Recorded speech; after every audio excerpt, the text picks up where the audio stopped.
هصير أحسن، هصير أحسن، هصير أحسن. هصير أحسن، هصير أحسن، هصير أحسن. هصير أحسن ولا يمنعني شي، مدام راسي حي بسوي اللي علي. هصير أحسن بما إني نويت وعزمت وخطيت بكمل ما بديت. هصير أحسن ولا يمنعني شي، مدام راسي حي بسوي اللي علي. هصير أحسن بما إني نويت وعزمت وخطيت بكمل ما بديت. ماني خايف ولاني واقف أنا.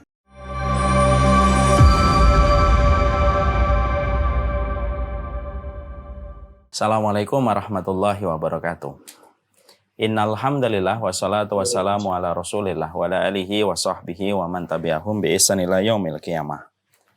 Kepada seluruh para orang tua, kepada seluruh bapak dan ibu, kepada seluruh para santri dan para santriwati, kepada setiap guru dan kepada setiap ustadz dan ustadzah yang hadir pada teras ilmu pada kehidupan hari ini. Tentunya yang kita harapkan semoga Allah memberikan kepada kita kesehatan, Allah memberikan kepada kita keberkahan, dan semoga kita mampu mengambil hikmah dalam setiap peristiwa yang Allah tetapkan dan Allah gariskan kepada kita.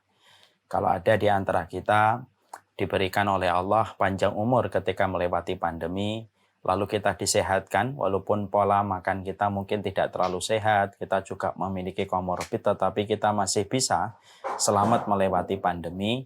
Mungkin itu hikmahnya adalah supaya kita berpulang hatinya sebelum nanti berpulang fisiknya. Kalau ada di antara saudara-saudara kita yang wafat ketika di masa pandemi kemarin, mungkin hikmahnya adalah Allah mengabulkan permohonan mereka dan permintaan mereka untuk wafat dalam kondisi husnul khatimah dan diwafatkan mereka ketika pada saat pandemi. Karena kabar gembira orang yang wafat di tengah pandemi ketika mereka bersabar, maka mereka mendapatkan keutamaan mati syahid di jalan Allah. Sama pula ketika hari ini kita mendapatkan anak, kita mendapatkan keturunan, sedangkan banyak saudara-saudara kita, keluarga yang kita cintai, mereka belum mendapatkan teriakan-teriakan manja anak kecil di rumah mereka, tetapi kita menjadi orang tua yang telah dititipi oleh anak, berarti ada hikmah yang harus kita dapatkan. Kenapa Allah memberikan kepada kita anak dan keturunan? Walaupun terkadang mungkin kita juga belum terlalu baik, kita belum terlalu solih. Mungkin salah satunya Allah memberikan amanah kepada kita dengan anak, mungkin supaya kita terus belajar dan terus memperbaiki diri. Walaupun terkadang kita sering jumpai ada orang tua, ada teman kita yang baik, solih, istrinya juga solihah, tapi bertahun-tahun belum mendapatkan keturunan dan mereka terus menata keridhaan mereka kepada Allah. Padahal kita kadang-kadang belum terlalu solih, belum terlalu baik, maksiat masih dijalankan. Tapi kenapa Allah memberikan kita keturunan dan Allah jadikan rahim istri kita memiliki anak dari kita? Itu pasti ada hikmah. Jadilah orang yang pandai mengambil hikmah dalam setiap peristiwa yang Allah gariskan dalam kehidupan kita. Jangan sampai kemudian apa yang terjadi pada kehidupan kita gagal untuk mengambil hikmah, karena yang membedakan antara seorang muslim yang ulul albab dengan muslim yang tidak ulul albab. Muslim kalau tidak ulul albab, maka mereka tidak pernah mampu membaca hikmah dalam setiap peristiwa dan takdir yang mereka peroleh. Tetapi seorang mukmin yang ulul albab, mereka pasti mampu mengambil inti dari setiap goresan takdir yang Allah berikan dalam kehidupan kita. Marilah kita jujur.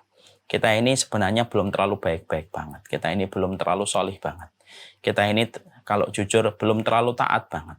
Tapi ternyata kita diberikan anak oleh Allah. Padahal banyak teman kita lebih solih, lebih taat, lebih menjaga dari perkara-perkara dosa, tetapi mereka belum diberikan keturunan. Inilah hikmah. Mungkin Allah kirimkan anak-anak yang kita miliki di rumah kita, yang kita didik dari waktu kecil, supaya kita memperbaiki diri. Karena bisa jadi anak itu pelajaran yang Allah kirimkan untuk kita selaku orang tua.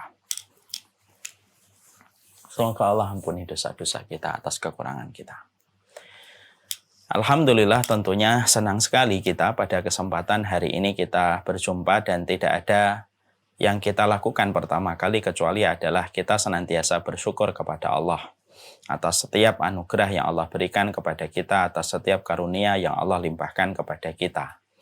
Memiliki hati yang bersyukur merupakan sesuatu yang patut disyukuri, karena tidak setiap hati mereka mampu bersyukur kepada Allah. Inilah yang menjadikan kita bersyukur atas setiap karunia yang Allah berikan kepada kita. Dan bersikap syukurnya orang yang beriman itu tidak perlu menunggu bertambahnya materi dan bertambah luasnya rumah. Setiap kondisi dan keadaan mereka yang beriman tidak pernah kehabisan alasan untuk bersyukur kepada Allah. Orang yang bersyukur maka Allah akan ringankan beban hatinya. Orang yang senantiasa akan bersyukur maka Allah akan jauhkan dia dari frustasi dan depresi dalam kehidupannya. Karena pada dasarnya setiap karunia Allah itu cukup untuk kebutuhan kita, tetapi mungkin tidak cukup untuk keinginan kita. Makanya betul kata-kata hikmah, dunia dan seisinya itu cukup bagi seluruh kebutuhan manusia, tetapi tidak cukup bagi satu keinginan manusia yang tidak ada habisnya. Makanya dengan kita bersyukur kepada Allah, mampu meredam seluruh keinginan yang tidak ada putusnya dan tidak ada hentinya.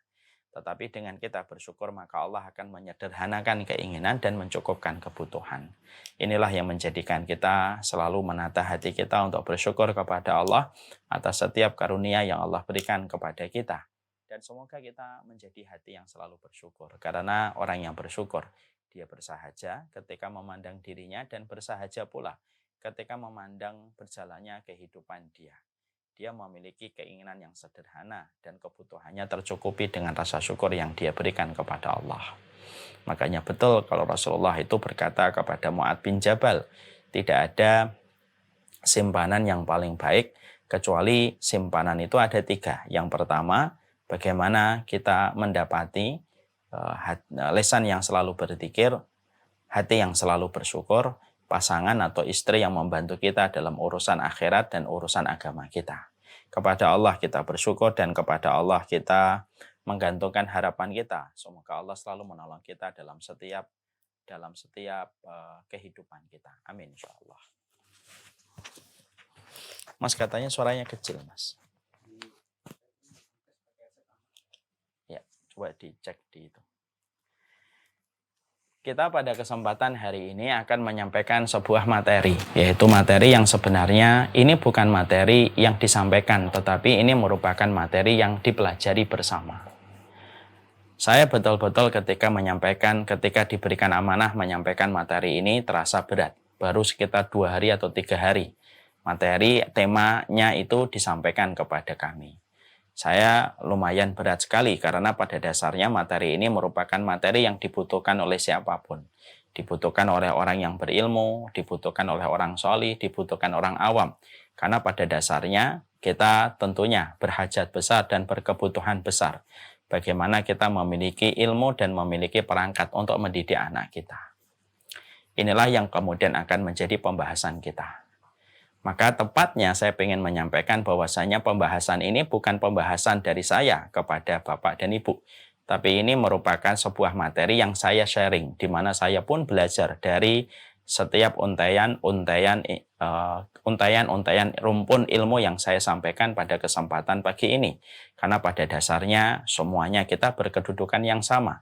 Bahwasanya pendidikan anak itu sebagaimana air, semua orang itu membutuhkan. Semua orang itu membutuhkan.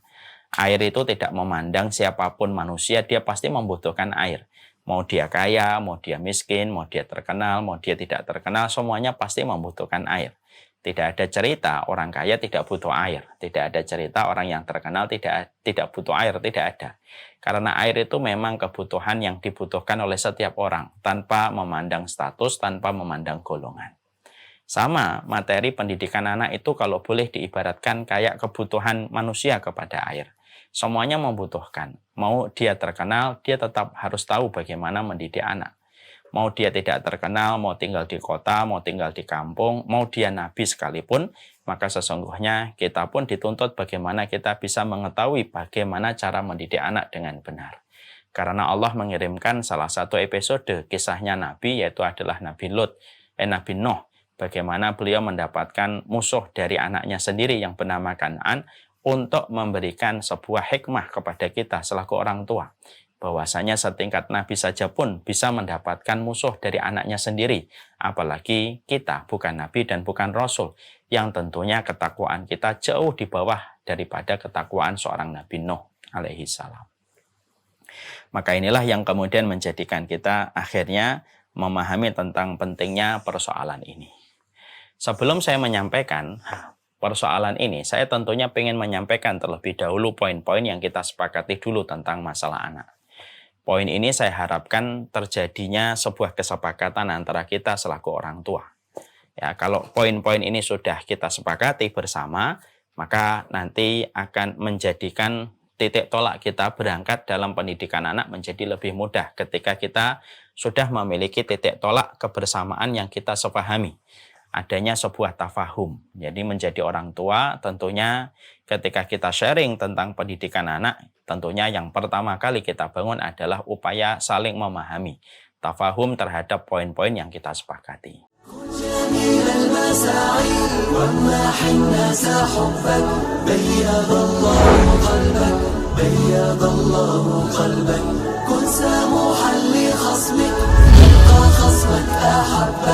بيض الله قلبك بيض الله قلبك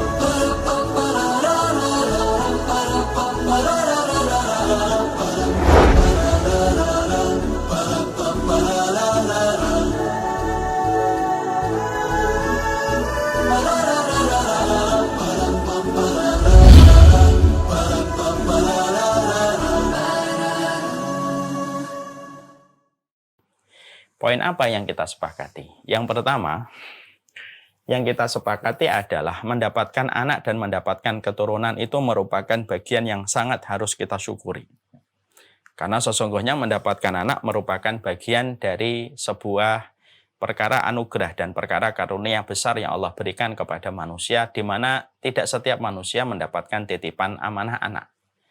Yang punya anak belum tentu lebih mulia, yang tidak punya anak bukan berarti dia menjadi hina, tidak sama sekali. Tapi memiliki anak itu merupakan sebuah karunia yang harus kita syukuri. Makanya kita mendapati Nabi Zakaria saja ketika beliau melihat Maryam mendapatkan buah di sisi Allah, buah musim dingin yang dimakan oleh Maryam di musim panas, dan buah musim panas yang dimakan oleh Maryam di musim dingin, menjadikan akhirnya Nabi Zakaria itu berdoa, ya man yarzuqu Maryam at-tamr fi ghairi awanihi fahab li waladan wa in kana fi ghairi awanihi. Ya Allah, Engkaulah yang telah memberikan Maryam buah yang bukan pada waktunya, maka berikanlah kepadaku anak keturunan. Walaupun kami sudah tua, istri saya sudah mandul, walaupun bukan lagi waktunya punya keturunan.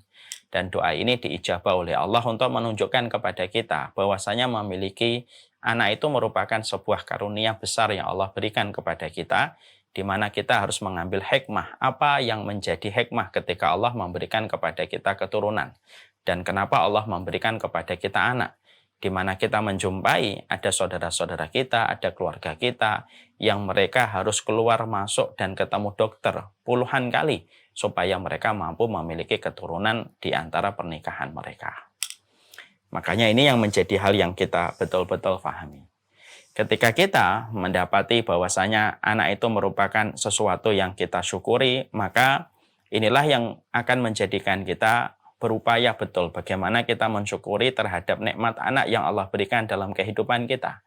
Karena dikatakan oleh Imam Ibnu Qayyim dalam salah satu goresan ilmu beliau mengatakan ada orang tua yang dia bersyukur ketika mendapatkan keturunan, lalu menggunakan seluruh potensi yang dia miliki untuk menjadikan anak itu dikembalikan lagi kepada pemiliknya, yaitu adalah Allah. Ada orang tua yang kedua, orang tua yang cukup, yang hanya senang, dia bergembira, tetapi dia tidak memiliki kesyukuran di dalam tindakannya. Dia bersyukur secara lisan doang, dia mengucapkan Alhamdulillah, tapi dia tidak mengembalikan anak itu kepada pemilik yang telah memberi anak itu kepada mereka, tidak pernah mendidiknya pada jalan yang diridhai oleh Allah, tidak pernah mendidiknya pada sebuah metode yang diridhai oleh Nabi Shallallahu Alaihi Wasallam. Maka ini akan menjadi musibah. Karena setiap dari kita akan ditanya tentang nikmat yang kita peroleh. Ya, summa latus'alunna yauma idzin 'anin na'im. Kamu akan ditanya tentang nikmat yang kamu dapatkan, dan salah satu kenikmatan besar dalam hidup yaitu adalah kenikmatan anak yang Allah berikan, bukan karena kehebatan kita, bukan karena kemampuan kita, tetapi semata-mata karena Allah yang memberikan itu. Dan kita ketika bersyukur ya mengembalikan titipan ini pada jalan yang mengarah kepada pemberinya, yaitu adalah Allah Subhanahu wa taala. Kenapa kita harus menyampaikan materi ini? Dan materi ini sering disampaikan oleh para ulama di dalam tulisan mereka ketika mengawali tentang masalah pendidikan anak dan parenting. Karena terkadang kita kehilangan rasa karunia itu ketika mendidik anak. Karena terkadang kita akan mendapatkan kelelahan, kita akan mendapatkan keletihan. Dan memang betul, mendidik anak itu melelahkan, mendidik anak itu meletihkan, betul. Karena banyak yang harus kita korbankan. Makanya tidak salah kalau kita menjumpai apa yang disampaikan Imam Ibnu Qayyim di dalam satu riwayat yang lainnya. Imam Ibnu Qayyim itu sampai mengatakan bahwasanya ada dosa-dosa yang tidak bisa dihapuskan kecuali dosa itu dihapuskan dengan kelelahan dan keletihan seorang ibu dan seorang bapak ketika mendidik anak. Kalau mereka sudah punya anak. Dan itu menunjukkan kepada kita bahwasanya ketika Imam Ibnu Qayyim mengatakan ada dosa orang tua yang punya anak, di mana dia kalau punya dosa itu tidak bisa dihapuskan, kecuali dengan kelelahan dan keletihan dia mendidik anak secara tersirat, maka Imam Ibnu Qayyim itu sudah mengatakan kepada kita bahwasanya memiliki anak itu memang melelahkan dan meletihkan di balik setiap kenikmatan yang kita peroleh. Bukankah setiap kenikmatan yang bertambah berarti ada sesuatu yang harus kita bayar sesuai dengan nikmat yang telah kita dapatkan. Dan ini harus kita sadari, supaya kita tidak hanya senang, kita tidak hanya bergembira, dan kita tidak hanya menjadi orang yang berbangga-bangga dengan keturunan. Tetapi kita tidak tahu apa komitmen di dalam kita memiliki keturunan. Makanya, setidaknya ketika orang itu sudah memiliki keturunan, dia bersyukur kepada Allah, bahwasanya itu merupakan anugerah dari Allah, maka setiap orang tua yang telah mendapatkan titipan anak dari Allah dan karunia itu datang dari Allah, maka dia memiliki kewajiban, dia memiliki komitmen, dia memiliki konsekuensi yang semua ini harus dibayar sesuai dengan kenikmatan yang telah dia peroleh. Sekali lagi, memiliki anak itu karunia, karena nanti kita pasti akan lelah mendidik mereka, kita akan letih mendidik mereka. Banyak yang harus kita korbankan dari kebiasaan-kebiasaan yang kita kerjakan ketika sudah hadir anak-anak di dalam kehidupan kita. Maka ini yang menjadikan kita selalu melihat anak itu adalah dari kacamata kita bersyukur kepada Allah Subhanahu wa taala. Makanya saya pernah menyampaikan saya pernah ditanya sama seseorang walaupun jawaban dari pertanyaan ini juga jawaban kepada saya. Saya pernah mengadakan family camp di daerah Jogja. Ada salah satu orang tua yang bertanya, "Ustadz, gimana ya tipsnya ketika kami pulang dari kantor lelah tapi masih harus untuk berdekatan dengan anak, bermain dengan anak yang kami rasa terkadang cukup melelahkan dan meletihkan ketika kami pulang dari kantor dengan seabrek pekerjaan yang kami peroleh." Maka saya menyampaikan jawaban kepada beliau, dan itu juga jawaban untuk saya. Saya bilang kepada beliau, "Pak, secapek-capeknya kita, seletih-letihnya kita bersama dengan anak dan mendidik anak, maka lebih letih dan lebih lelah saudara-saudara kita, keluarga kita, yang hari ini mereka terus memohon kepada Allah, berdoa dengan tetesan air mata, tersungkur di dalam sujud tahajudnya, supaya mereka segera mendapatkan titipan keturunan di antara pernikahan mereka. Maka mereka lebih letih mungkin dalam beberapa hal." Makanya inilah yang menjadikan kita harus paham karunia.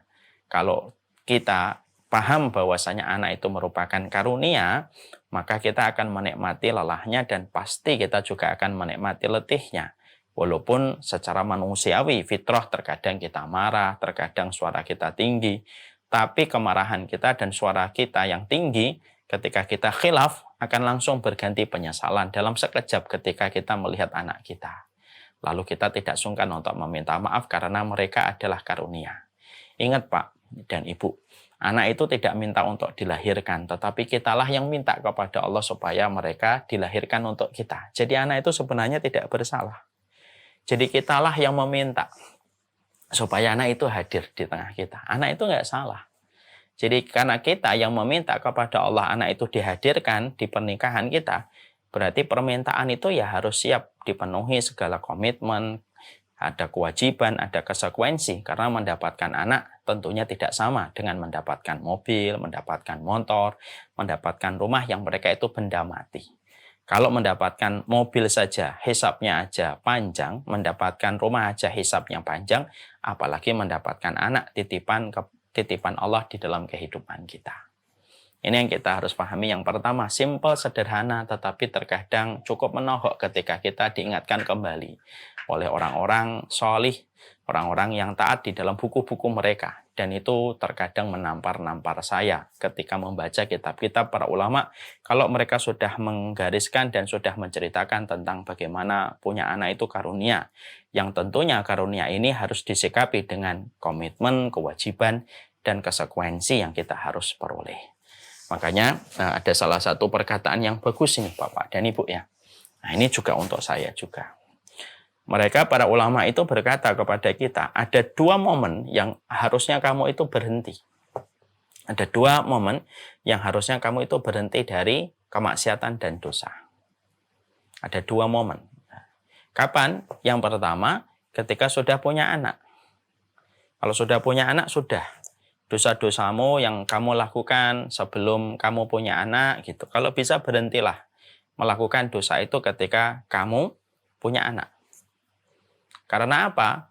Karena dosamu, kemaksiatan yang kamu kerjakan, itu sangat erat berdampak kepada anak-anak kita yang kita miliki dan kita punyai. Makanya saya sering kadang-kadang lihat di tayangan YouTube ya, yang seliweran gitu di feed. Ada orang itu, laki-laki yang mungkin dia mengaku dirinya itu berandalan dan hidupnya berantakan. Tapi ketika dia punya anak perempuan, maka dia ketakutan dia. Lalu kemudian dia berazam untuk bertaubat, tidak lagi mau untuk berantakan hidupnya dan berandalan setelah dia punya anak perempuan. Karena tahu bahwasanya sakitnya hati dia dan pasti marahnya dia ketika anak perempuan yang dia cintai nanti dirusak sama orang lain. Ini yang menjadikan kita akhirnya paham bahasa para ulama. Ada dua momen kalau kamu itu harus berhenti dari dosa atau minimal kamu harus mengurangi dosa. Yang pertama, momen ketika kamu sudah punya anak. Kalau sudah punya anak, udah berhenti dari dosa. Kalau ada laki-laki sudah punya anak, kok berzina? Naudzubillah min dzalik. Hati-hati, hati-hati. Azina dainun, zina itu utang. Kalau kamu sampai kemudian merampas kehormatan seorang wanita dengan tanpa akad yang dihalalkan oleh Allah, ya hati-hati. Zina itu hutang. Bisa menimpa kepada anakmu, bisa menimpa kepada orang yang kamu cintai. Karena zina itu utang. Itu menunjukkan kepada kita. Itu menunjukkan kepada kita bahwasanya Masya Allah ya. Itulah yang kita harus selalu mengerti. Bahwasanya momen yang pertama untuk terhenti dari dosa itu ya momen ketika punya anak. Harus mulai pasang border untuk berhenti dari beberapa dosa. Bahkan kalau bisa betul-betul bertaubat. Momen yang kedua yang dikatakan oleh para ulama adalah momen ketika orang tua kita sudah meninggal dunia, dikurangi dosanya, dikurangi maksiatnya. Karena pada dasarnya ketika orang tua kita sudah meninggal, maka mempengaruhi doa kita nanti kepada mereka. Kalau bapak dan ibu, orang tuanya sudah tidak ada hari ini, kayak saya, sudah tidak ada bapak, tidak ada ibu. Maka ketika akan melakukan dosa, maka pikirkanlah wajah bapak dan ibu kita. Karena itu akan mempengaruhi doa kita kepada Allah. Karena yang akan dimustajab atau yang akan diistijabah oleh Allah Subhanahu wa taala, yang akan dikabulkan anak ketika mendoakan orang tua itu hanyalah anak yang solih, waladun solihun, anak yang solih yang mendoakan orang tuanya. Kalau kemudian dia tidak menjadi anak yang solih ketika masih rajin melakukan maksiat, masih mengambil riba, masih suka mendolimi orang, masih suka melakukan dosa ghibah dan sederet dosa-dosa besar yang dijelaskan para ulama apa saja itu dosa-dosa besar, hati-hati. Maka berakibat ketika kita berdoa, Rabbi firli wali walidayya walil mu'minina yauma yakumul hisab atau Rabbi firli warhamhuma kama rabbayani shaghira, itu bisa jadi terhenti dan tidak bisa melesat ke langit dan dibuka pintu langit itu tidak bisa. Kenapa? Ya karena kamu sebagai anak, kamu banyak dosa dan maksiat yang kamu kerjakan. Ya. Nah, itulah yang menjadikan kita harus memahami. Poin ini penting. Jadi kita sepakati dulu sebagai orang tua, dan ini teguran keras buat saya. Selaku orang tua, kita harus belajar kembali bahwasanya anak ini karunia. Mereka tidak meminta untuk dilahirkan, tapi kitalah yang minta kepada Allah di setiap sujud kita supaya kita diberikan keturunan.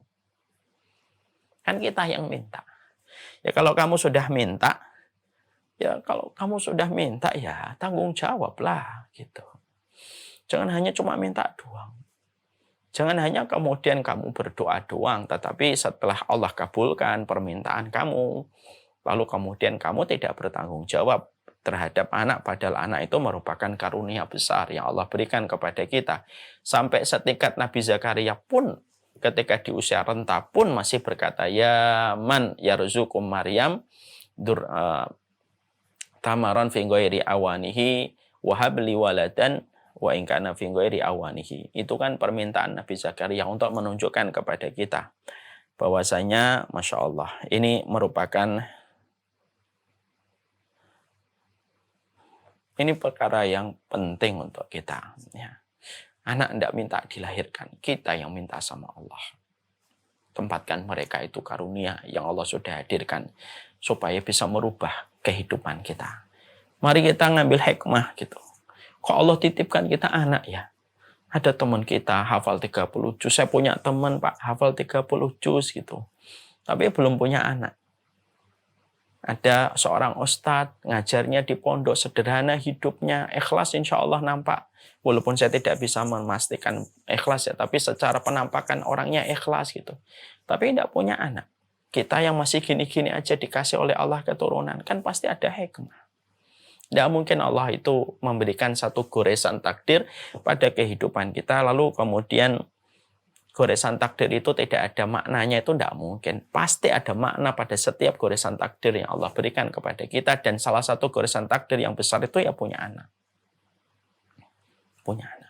أكون بالقيم العظيمة جدولا نسقي الحياة محبة وفعالا هي هكذا قيم النجاة تحثني فأخوض فيها للنجاة نزالا هي هكذا قيم النجاة تحثني فأخوض فيها للنجاة نزالا لا تسأل المقدام عن سبل العلا ستراه طيرا بالعزيمة جاء أسمو وأجتاز السماء جلالا فأزيد أسراب الغيوم جمالا وألون الدنيا بأجمل بسمة وأكون للخير العميم مثالا. Yang kedua yang kita harus pahami ya, bahwasanya setelah kita kemudian memahami ini, maka kita harus paham bahwasanya mari kita merenungi doa yang kita sering ucapkan kalau kita mendapati teman kita punya anak. Dan doa ini juga kita dapatkan kalau kita punya anak dari orang-orang dan teman-teman kita. Barakallahu laka fil mauhub wa ruzikta birrah wa balagha asyuddahu wa syakartal wahib. Ya. Mari kita merenungi doa ini, karena kalau kita mendapati ada di antara kita yang punya anak, jangan berdoanya itu ya moga-moga anaknya bermanfaat bagi nusa dan bangsa dan agama. Bukan hanya itu saja. Ada tuntunan doanya dari Hasan Al-Basri, di mana doa ini memiliki makna yang harus kita renungi juga. Ya. Bahwasanya ketika kita ada yang lahir, misalkan ada di antara sini yang lahir gitu, kita mengucapkan barakallahu laka fikal mauhub. Ya. Semoga Allah memberkahi kepada dirimu terhadap kelahiran anak ini. Artinya orang tuanya itu moga-moga dapat berkah. Ini kan yang kita pahami yang pertama. Moga-moga orang tuamu dapat, semoga orang tua kalian berdua ini dapat berkah. Fikal mauhub, di dalam anak yang dilahirkan. Berarti apa sih artinya berkah kan? Kan kita bedah dulu doa ini supaya doa itu tidak sekedar auto lip sync yang terulang-ulang aja. Lalu akhirnya lepas dari makna. Hidup itu kan ada makna. Setiap apapun harus ada makna. Maka ketika para ulama itu mengatakan barakallahu laka fikal mauhub. Semoga Allah itu memberkahi kelahiran anak kepada dirimu. Berarti pada saat itu orang itu mendoakan semoga anak ini menjadi berkah bagi orang tuanya. Artinya apa? Menjadi taat orang tuanya. Karena yang dinamakan berkah itu apa? Yang dinamakan berkah itu bukan bertambahnya uang. Yang dinamakan berkah itu bukan bertambahnya materi. Bukan. Tapi yang namanya berkah itu adalah kullu ma tuzidukum fit ta'ah. Apapun yang menambah ketaatan kita. Makanya tanah yang berkah itu bukan tanah yang indah kan panoramanya. Kalau keberkahan itu ditopang dari panorama yang indah, air yang banyak, tanah yang subur, berarti Mekah dan Madinah itu tidak berkah. Karena tanahnya tidak subur, airnya terbatas, pemandangannya kering. Tapi kalau kita ditanya, mana yang lebih berkah? Ya, mana yang lebih berkah?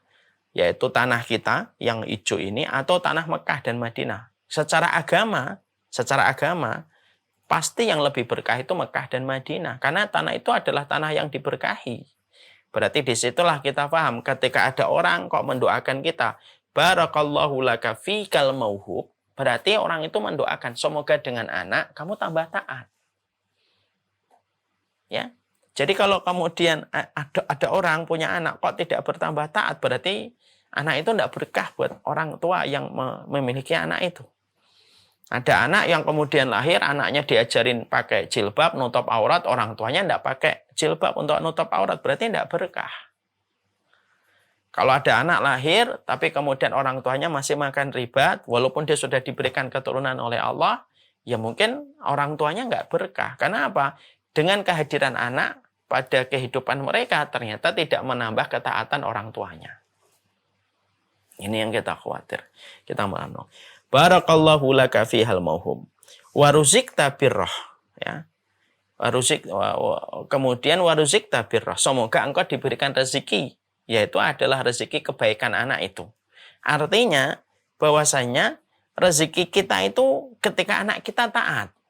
Lah rezeki kan kita tahu, bedakan dunia dengan rezeki. Makanya di dalam doa ini disebutkan waruzikta birrahu, dan kamu diberikan rezeki dengan kebaikan anak-anakmu, kesolehan anak-anakmu. Dan disebutkan kata rezeki, tidak disebutkan dan kata dunia. Dan kita paham kan, bedakan antara dunia dengan rezeki. Dunia itu sesuatu yang sifatnya sementara, expirednya begitu cepat tanpa kita terfikir. Ya.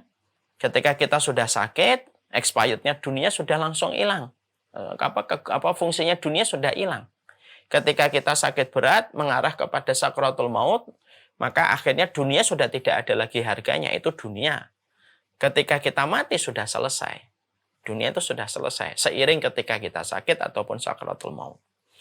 Makanya saya teringat ya ada artis, dia di puncak popularitasnya dia memiliki banyak harta.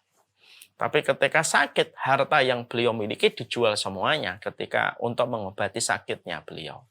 Dan itu pun tetap berujung kepada kewafatan beliau. Semoga Allah rahmati. Tapi disitulah kita akhirnya belajar bahwasanya itulah dunia. Beda dengan rezeki. Rezeki itu sesuatu yang sifatnya pada kehidupan di dunia, pada kehidupan di akhirat, itu terus berjalan dan terus memberikan manfaat. Makanya anak yang soleh disebut oleh para ulama dengan kata rezeki. Ya kan, makanya dikatakan waruzikta birrohu, disebutkan dengan kata rezeki. Jadi Hasan al-Basri itu memotret kata anak itu dengan kata rezeki. Kenapa? Karena anak itu kalau dia sudah birron, sudah barron atau sudah birron dia, maka sesungguhnya orang tuanya itu sudah dapat rezeki. Berapa banyak orang tua mereka tidak mampu untuk haji, anaknya yang menghajikan, itu sudah rezeki. Karena anaknya tahu perkara-perkara ketaatan. Kemudian anaknya sholih, anaknya taat ketika orang tuanya sudah meninggal, maka dilapangkan kuburannya, dinaikkan derajatnya di surga. Karena kita mendapati ada sebuah hadis yang cukup terkenal dan banyak ustadz menyampaikan. Ada seorang ibu ditinggikan lagi derajatnya di surga, sampai kemudian ibu itu mengatakan, dari mana saya mendapatkan derajat ini bertambah dan bertambah ya Allah? Lalu dijawab sama Allah, bi istighfari ibnikis salih. Ini adalah ucapan istighfar anakmu yang solih ini kepada dirimu. Itu rezeki. Karena kemudian ternyata sampai urusan kita di surga pun sangat tergantung dengan doanya anak kita. Bahkan derajat surga yang harganya mahal, kan kita tahu. Surga itu mahal, betul. Makanya kita mendapatkan surga itu bukan karena amal, tetapi kita mendapatkan surga itu karena rahmatnya Allah. Sampai surga saja mampu itu dinaikkan. Mampu dinaikkan derajatnya orang tua itu dengan derajat yang lebih tinggi. Padahal satu derajat dengan derajat di surga itu derajatnya itu jauh. Jadi derajat di surga itu antara satu derajat dengan derajat itu sebagaimana bumi dengan langit. Kalau kita ngelihat bintang di tengah malam, itu satu derajat dengan satu derajat. Padahal derajatnya itu banyak. Orang yang berjihad aja derajatnya sampai 500 derajat. Itu bisa dinaikkan derajatnya, bisa naikkan derajatnya itu disebabkan karena doa anak yang salih. Makanya kemudian disebut waruzik tabirroh. Kita renungkan ini doa yang kita selalu ucapkan kalau ada ustadz lahir anaknya, orang yang kita kenal lahir anaknya. Wabalagha asyuddahu itu semoga dia lekas dewasa. Asyuddah itu betul-betul kuat, dia sehat, kemudian pikirannya matang.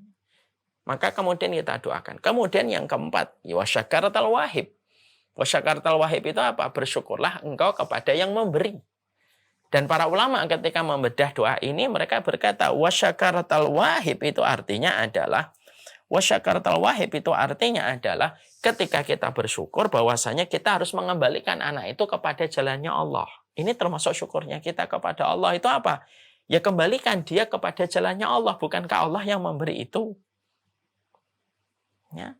Jangan kemudian dikembalikan kepada dunia, kepada materi, kepada kapitalisme, kepada materialisme, jangan. Karena mereka tidak ngasih anak itu kepada kamu dan kepada saya. Yang ngasih itu Allah.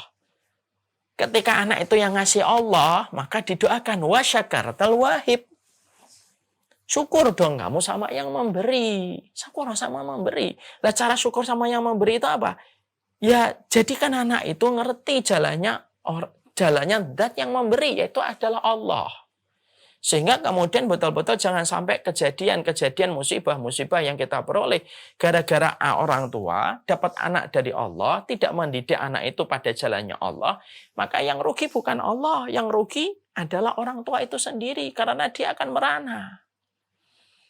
Dia akan merana dan tidak mendapatkan apapun itu karena dia tidak mengembalikan apa yang Allah anugerahkan kepada jalannya Allah. Wasyakaratal wahib, kembalikan itu di jalan Allah. Jadi anak itu harus mengerti tentang jalan Allah karena itu bentuk kesyukuran kita. Jadi kalau ada orang tua dari doa ini, kita terikat sama doa yang diajarkan oleh Hasan al-Basri. Jadi kalau ada orang tua, ketika orang tua itu memiliki anak, lalu dia tidak mendidik anak supaya anak itu mengerti jalan orang tuanya atau mengerti jalan Allah, bahkan mereka membenci tentang jalan Allah, bahkan mereka mengatakan sama orang yang iltizam sama agama, komitmen sama agama dengan kata-kata mabuk agama, dan tidak mengembalikan anak itu kepada Allah, ya berarti kamu tidak bersyukur sama Allah. Ya kalau sudah tidak bersyukur sama Allah, ya kita yang akan kerepotan. Karena apa? Kita akan ditinggalkan Allah ketika kita sudah meninggalkan Allah, ketika kita sudah diberikan rezeki dengan anak. Ya kan? Kadang-kadang kita begitu khawatir anak kita telat sekolah, tapi kita tidak pernah khawatir ketika anak kita telat sholat. Itu kan berarti sudah mulai menunjukkan, berarti kita tidak mengembalikan anak kita kepada jalannya Allah. Kita tidak khawatir ketika anak kita membuka aurat, lalu dengan atas nama ini, sekarang zamannya begitu kok. Padahal dia belum berusaha menjadi orang tua yang betul-betul mendidik anak itu dari semenjak kecil bagaimana anak itu terbiasa menutup aurat. Karena anak itu kan terbiasa membaca pattern. Anak itu terbiasa membaca pola. Kalau orang tuanya menanamkan pola begini, anak akan ngikutin pola yang dibuat sama orang tuanya. Nah, maka kemudian itu yang menjadikan kita akhirnya memahami ini. Jadi selaku orang tua itu harus belajar betul dari doa yang kita peroleh dan kita dapatkan ketika baru saja punya anak. Dan ini akan membuat sebuah konsep utuh di dalam kita melihat anak kita. Dari doa saja kita pelajari dulu. Makna dihadirkan ketika kita membaca dan mentadaburi doa yang kita peroleh ketika kita punya anak. Barakallahu laka fihal mauhub. Berarti yang ngasih Allah. Berarti kamu diberkahi. Kamu didoakan berkah. Lah masalahnya kamu berkah atau enggak tergantung kita selaku orang tua. Ada orang tua punya anak tetap aja membuka aurat. Ya mungkin enggak berkah. Mungkin saya enggak menetapkan. Bukan berarti saya lebih baik. Enggak. Kita belajar dari tadabbur doa. Yang lebih tahu tentang ketakwaan kita semuanya Allah. Tapi kita kan membaca. Ya. Jadi kalau kemudian kita punya anak, kok ternyata anak itu tidak menjadi momentum kita berhenti dari kemaksiatan, ya berarti memang nggak berkah. Karena arti berkah itu kullu madus itu konfito. Karena yang namanya berkah itu apapun yang menambah ketaatan kamu. Itulah yang dinamakan dengan berkah. Waruzik tabirrahu. Maka kemudian dikasih rezeki. Berarti anak itu rezeki. Anak itu rezeki. Anak itu rezeki. Ketika kemudian kita betul-betul mampu menjadikan dia anak yang taat kepada Allah dan menjadikan dia anak akhirat. Ya kan gitu. Kalau kita jadikan anak kita anak akhirat, kita tidak tergoda dengan genitnya dunia, lalu kemudian kita tetap fokus bagaimana anak kita faham tentang urusan akhiratnya, mendalam bagaimana pemahaman agamanya, maka kita akan mendapatkan rezeki yang luar biasa besar itu. Sampai urusan derajat manusia di dalam surga pun terpengaruh dengan doa anak yang taat kepada Allah. Wa balagha asyuddahu, semoga anak itu lekas dewasa, wa syakaratal wahib, harus dikembalikan kepada jalan Allah. Untuk mengembalikan anak ini kepada jalan Allah supaya kita punya kesempatan besar berjumpa lagi dengan anak-anak kita di akhirat. Ya. Karena orang tua yang betul-betul cinta sama anaknya tentunya tidak hanya pengen ketemu di dunia. Setiap orang tua yang betul-betul cinta dia dengan anaknya, maka dia betul-betul ingin mengembalikan anak itu di jalan Allah. Karena itu menunjukkan wasyakaratal wahib. Yaitu adalah kamu bersyukur kepada yang memberi. Dan cara kita mensyukuri kepada Zat yang maha memberi itu apa? Yang membalikan mereka ke jalan Allah. Makanya teringat ya apa yang disampaikan oleh Ali bin Abi Thalib. Ya. Ali bin Abi Thalib itu mengatakan, al-akhiratu muqbilah. Irtahalatid dunya wal akhiratu muqbilah. Dunia itu akan kita tinggalkan. Irtahalatid dunya wal akhiratu muqbilah. Dan akhirat itu akan kita temui. Dunia kita tinggalkan. Wa inna likulli wahidin minhuma banun. Dunia dan akhirat punya anak-anaknya. Disebutkan dengan kata banun. Ya. Dunia punya anak, akhirat punya anak. Ali bin Abi Thalib memotret dengan kata banun, anak. Dari kata ibnun, abna, banun. Fakullu wahidin minhuma banun. Fakunu abna'ul akhirah wala takunu abna'ad dunya. Jadilah kamu hamba atau anak-anaknya akhirat. Dan jangan menjadi anak-anaknya dunia.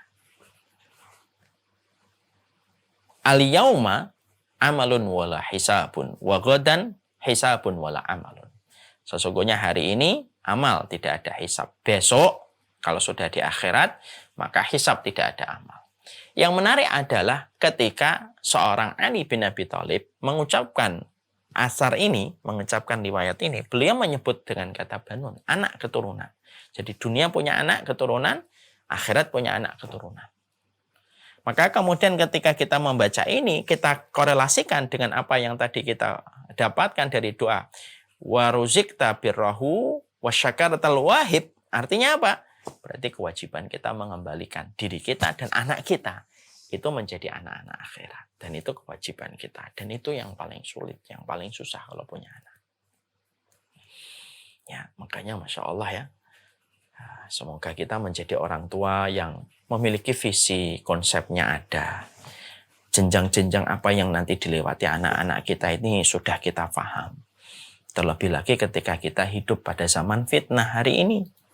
Pada zaman fitnah itu yang selalu kita khawatirkan kalau melihat anak kita sedang tidur di waktu malam itu apa? Yang lebih kita khawatirkan adalah bagaimana fitnah-fitnah yang nanti akan ditemui oleh anak-anak kita itu fitnahnya lebih berat dan lebih besar daripada fitnah yang sedang kita jalani dan sedang kita hadapi. Maka kemudian ini yang kedua. Jadi kita sepakat ya, yang pertama karunia, yang kedua bahwasanya kita belajar dari sebuah doa yang kita sering dapatkan kalau kita punya anak. Barakallahu fikal mauhub wa ruzikta birrah wa balagha asyuddah wa syakartal wahib. Ini harus kita ingat terus.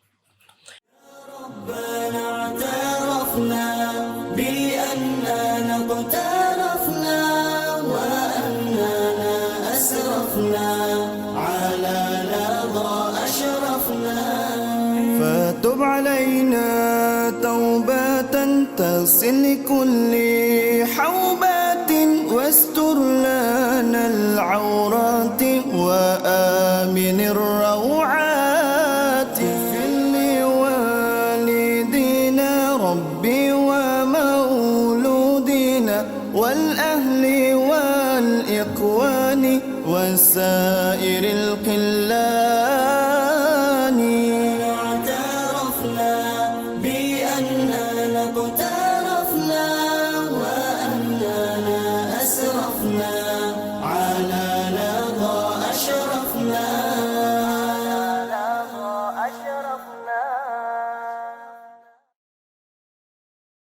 Yang ketiga, yang kita harus pahami, yang kita harus mengerti adalah anak itu nanti memiliki potensi. Pasti memiliki potensi. Kewajiban orang tua menemukan potensi itu dalam setiap apa yang kita lihat. Jangan memaksakan potensi. Karena Allah memberikan potensi kepada anak itu, satu anak dengan yang lainnya berbeda-beda. Dan tidak perlu kita membandingkan anak kita dengan anak orang lain. Masalah klise orang tua itu sering membandingkan anaknya dengan anak orang lain. Dan ini menjadi satu masalah.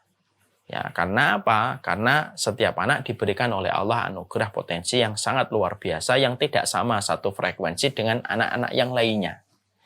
Makanya kita harus ingat kepada apa yang pernah disampaikan di dalam salah satu riwayat ya. Di dalam salah satu riwayat disampaikan bahwasanya Imam Malik itu mengatakan begini, innallaha qassamal a'mal kama qassamal arzaq. Allah itu membagi amal sebagaimana Allah membagi rezeki. Berarti potensi ini bukan hanya amal, ilmu, potensi amal, ibadah yang dilakukan manusia itu memang berbeda-beda. Makanya kemudian Allah membagi potensi ibadah seseorang, potensi kepintaran seseorang, keterampilan seseorang itu tidak semuanya sama. Sebagaimana Allah membagi rezeki. Ini perlu kita mengerti supaya nanti ketika di dalam pendidikan anak, kewajiban kita bukan memaksakan frekuensi potensi yang kita mau dengan anak. Ya, ini termasuk salah satu hal yang kita harus pahami dulu dari awal, dari basic ini. Sebelum nanti kita bicara masuk ke dalam tentang masalah anak yang kita didik itu di jalan Allah itu kayak gimana. Kenapa ini perlu saya sampaikan? Karena sesungguhnya memang tidak setiap anak memiliki potensi yang harus sama. Kewajiban orang tua, kata Imam Al-Ghazali, kewajiban orang tua itu menemukan potensi. Bukan memaksakan potensi. Karena memang tidak sama. Memang mereka lahir dari diri kalian, tapi mereka bisa jadi dititipi oleh Allah, dibentuk oleh Allah dalam fitrah penciptaan mereka, diberikan potensi yang berbeda dengan fitrah penciptaan kita. Dan kita harus mengerti tentang masalah ini. Kita harus pahami betul. Ya, supaya nanti kita tidak memaksakan pendidikan kecuali sesuai dengan apa yang menjadi potensinya. Ada anak yang memang potensinya menghafal. Luar biasa. Ya sudah, kita tinggal menjaga hafalan anak itu. Kita membimbingnya, kita mengarahkannya. Karena memang potensinya di hafalan. Contohnya saya dulu ya hafalan. Pas ketika ditaruh di pondok ya pas. Karena sesuai dengan hafalan. Tapi anak tidak semuanya sama. Dan kewajiban kita selaku orang tua menemukan potensi setiap dari anak-anak kita. Karena sekali lagi, anak itu sudah membawa fitrah penciptaan yang berbeda. Yang Allah titipkan kepada mereka ketika mereka diciptakan, ditiup ruhnya di dalam rahim ibunya sampai dilahirkan. Kita punya keinginan boleh, tapi tetap kita harus paham bisa jadi Allah menitipkan potensi anak kita yang berbeda dengan potensi diri kita selaku orang tuanya. Tugas kita menemukan potensi itu dan mengarahkan. Saya ada sebuah kisah yang saya ingin sampaikan ya. Ada sebuah kisah nyata ketika saya punya santri di sini di tim Samila Series, bahwasanya beliau itu orang tuanya pernah datang ke rumah, pernah datang ke kantor dakwah. Ketika beliau datang ke kantor dakwah, maka beliau Masya Allah pada saat itu menceritakan tentang anaknya. Anaknya itu masuk pondok, keluar, pondok tahfidz, tidak hafal. Bahkan dipondokkan di rumah tahfidz, nggak hafal juga, hafalannya nggak terlalu nambah gitu. Sampai orang tuanya sempat bingung, ini kemana saya akan menitipkan pendidikan anak saya. Karena dibawa kemana-mana itu, di pondok-pondok itu selalu tidak betah. Lalu kemudian ditaruh di pondok tahfidz pun hafalannya juga tidak bertambah. Ya. Hafalannya tidak bertambah. Maka pada saat itu sampai akhirnya anak ini menemukan di IT, di pondok IT, belajar IT. Dan sekarang beliau termasuk salah satu di antara tim kami di dalam dakwah. Beliau yang bisa coding dan lain sebagainya. Punya keahlian di dalam IT-nya. Dan itu cukup dibutuhkan dalam perjalanan dakwah ketika kami terus berdakwah dan di dalam online-nya. Maka kelebihan yang Allah berikan kepada beliau itu dibutuhkan. Masya Allah ya. Disitulah kita harus belajar bahwasanya ada anak yang memang Allah berikan kepadanya menghafal kuat. Ada anak yang kemudian ternyata hitung-hitungannya kuat. Ada anak yang ternyata ininya yang lebih kuat. Tugas kita menemukan potensi itu. Tapi setiap anak pasti membawa potensi. Setiap anak pasti membawa potensi. Ada nggak anak yang dilahirkan tidak membawa potensi, Ustaz? Nggak ada. Kata para ulama, nggak ada. Semua anak pasti membawa potensi. Lah kegagalan kita selaku orang tua itu apa? Gagal menemukan potensi dan memaksakan potensinya. Bukan pada sesuatu yang Allah rezekikan kepada anak itu. Makanya Nabi SAW ketika mendapati para sahabat, Nabi tidak pernah memaksakan para sahabat itu satu frame dan satu frekuensi. Tidak, Nabi itu. Ada yang kemudian berdagang. Ada yang diplomasinya bagus kayak Amr bin As. Maka beliau beli diplomasi. Ada yang kerjanya hafal hadis kayak Abu Hurairah, Ibnu Umar, Ibnu Abbas. Maka kemudian disuruh untuk menghafalkan hadis. Ada yang kemudian mencatat, kemudian pinter Zaid bin Sabit, kemudian disuruh untuk kemudian belajar masalah Quran. Itu menunjukkan kepada kita, Rasulullah itu pendidik ideal. Salah satu idealnya Rasulullah itu tidak pernah memaksakan frekuensi dari semua potensi yang dimiliki oleh para sahabat. Tetapi justru Nabi merawat semua potensi itu menjadi sebuah sinergi. Nah, ini yang kemudian kita harus mengerti. Ini yang kemudian kita juga harus pahami. Poin yang ketiga yang kita sepakati dulu, poin kita ini apa selaku orang tua? Poin yang ketiga adalah anak itu pasti punya potensi, Pak. Ya, punya potensi. Dan potensi itulah yang kita harus temukan potensi itu. Apa yang dimiliki oleh anak dan kita tidak memaksakan. Tugas kita menjaga dan mengarahkan potensi itu. Jadi kata para ulama, ada nggak yang tidak punya potensi? Tidak ada. Kata Imam Ibnu Qayyim tidak ada. Semua anak pasti punya. Ketika lahir sudah diberikan oleh Allah perangkat potensi yang akan dijadikan menjadi sebuah pegangan untuknya untuk menjalani kehidupan. Karena Allah bersifat Rahman. Maka salah satu sifat rahmannya Allah yang begitu luar biasa itu apa? Allah memberikan kepada setiap makhluk itu potensi. Supaya dia mampu berjalan pada kehidupan di dunia dengan potensi yang Allah berikan. Dia mampu untuk mendapatkan kualitas dan kebutuhan pada kehidupannya.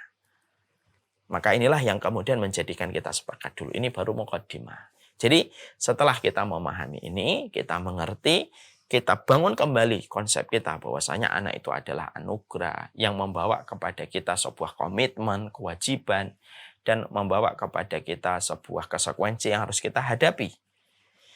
Ya, karena itu adalah anak yang merupakan anugerah. Bukan berarti yang tidak punya anak gimana Ustadz, kasihan. Enggak. Yang punya anak itu juga kemudian mereka masih bisa masuk surga dengan pintu ridho.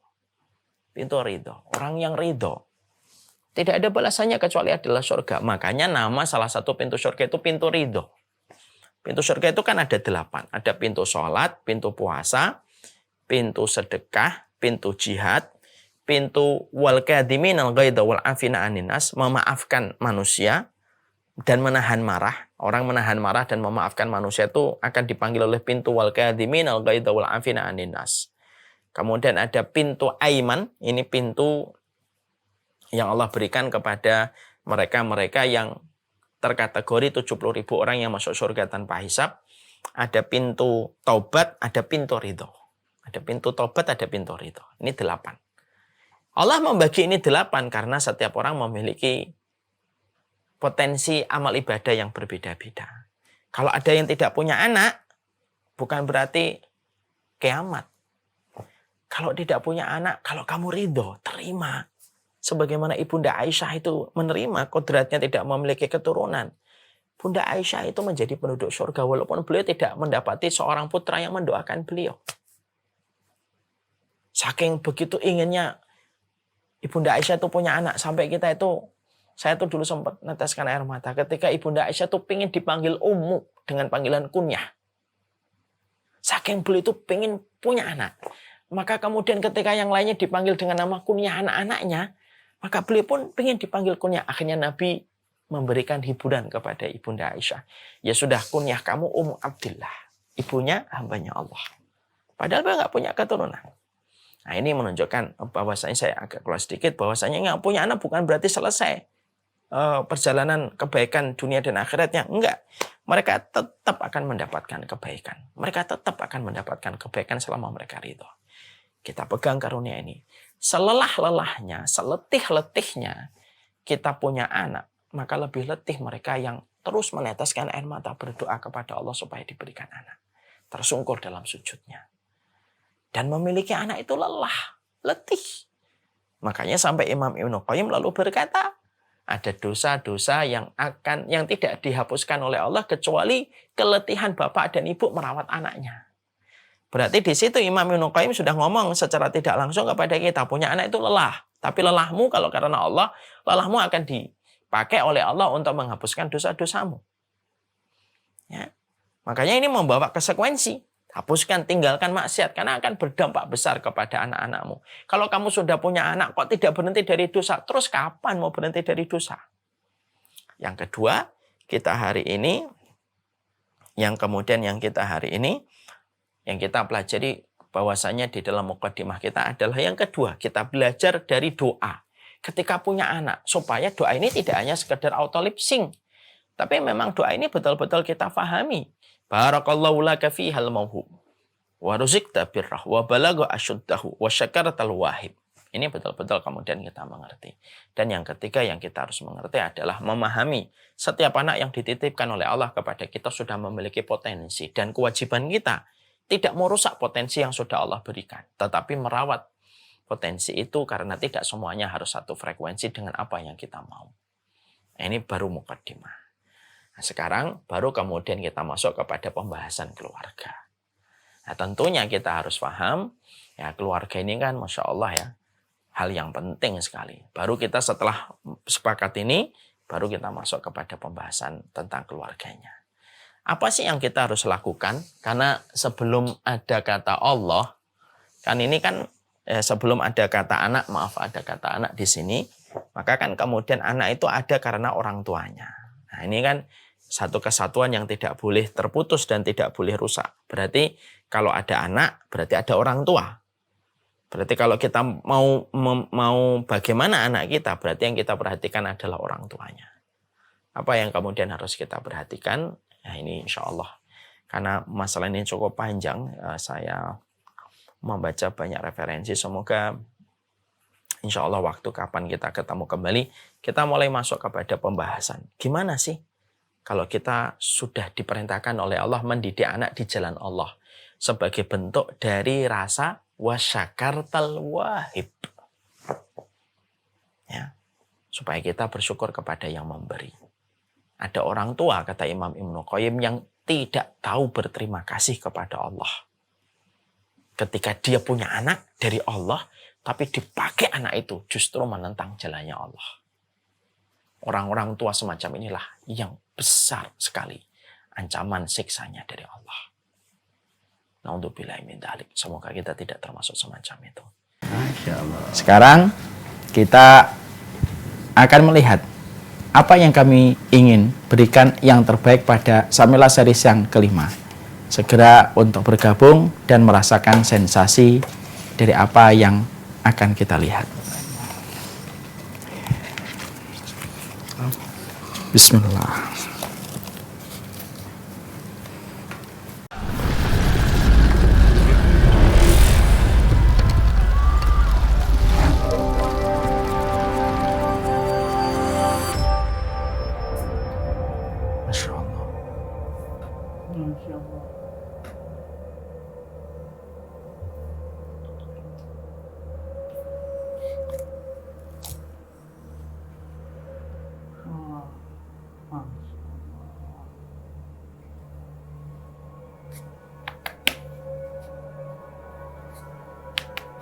Khi.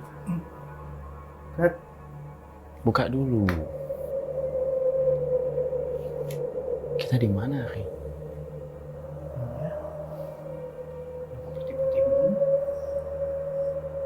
Kita belum meninggal kan?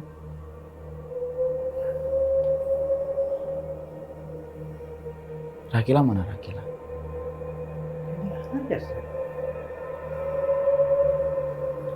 Coba pakai lagi ya, Ki.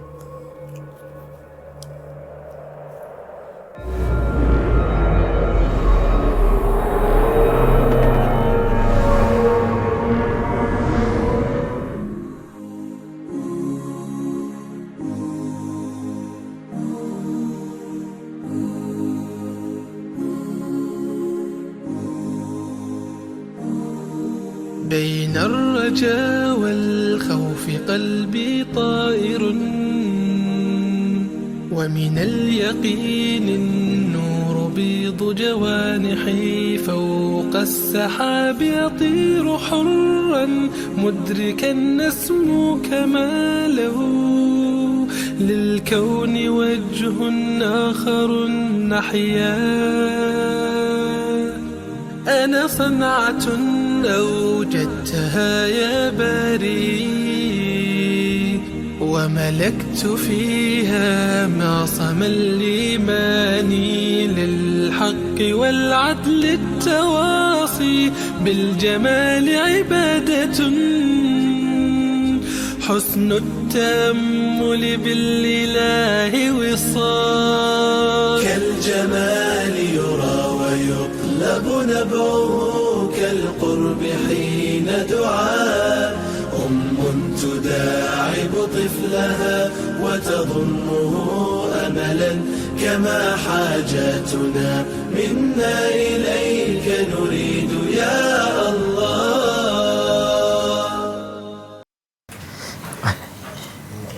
Insyaallah. Lah, Masya kok gitu kan Ustaz?